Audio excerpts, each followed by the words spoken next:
Hi,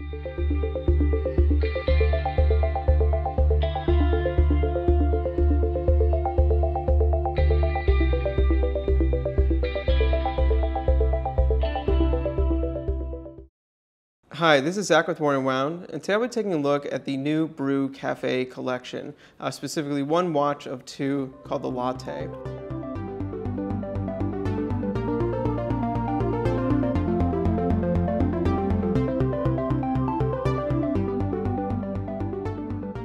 This is Brew Watches' third watch. It'll have just launched on Kickstarter at the time of this being published.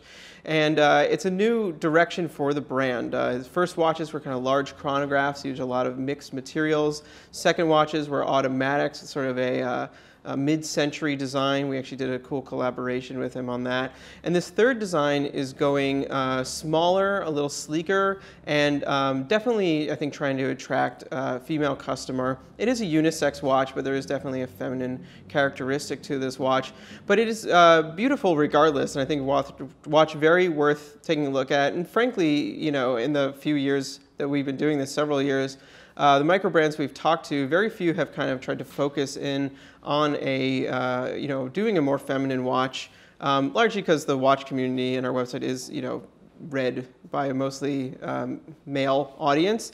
But obviously, women wear watches too. It's a huge market, and a market that's being kind of underserved by micro brand watches. So what you have here is a 38mm case, a Ronda Slim Tech quartz movement, allowing the watch to be incredibly thin with a beautiful bowl shape here. It's about 7.5mm thick, so just really nice and slender. And what's going on with the dial is just really, appealing looking. It has a kind of a minimal aesthetic, and obviously in some ways plays off of the coffee culture theme, but not in a way that is hitting you over the head. So you'll see the dial here features a sort of stamped in concentric circular graining in a sort of pearlescent color. But instead of being around the center of the dial, it's off to where the sub dial is. So that creates a really interesting kind of shift in weight and how you look at the watch. Usually your eye is really pulled towards the center. Here it's pulled a little bit more towards 6 o'clock and then kind of radiates out. It also speaks a little bit to me to like a Zen garden and, sand and things like that. To then play off of that, there are 12 basically applied rose gold markers going around for the individual hours, but you'll notice that the ones on the top half of the dial are actually longer, and that plays off of the negative space that is created, and that's a really just clever, subtle play. It's really just beautiful. I think this watch has a lot of just gentle, elegant, artistic nuance to it, not stuff that I usually really see in the watches we talk about, but it's like looking at a composition, which I find very appealing.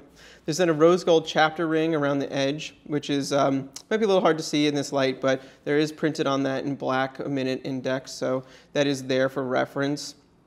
It's a nice touch, actually. I think it adds just a little bit more kind of legibility to the dial in sort of an unexpected way, actually.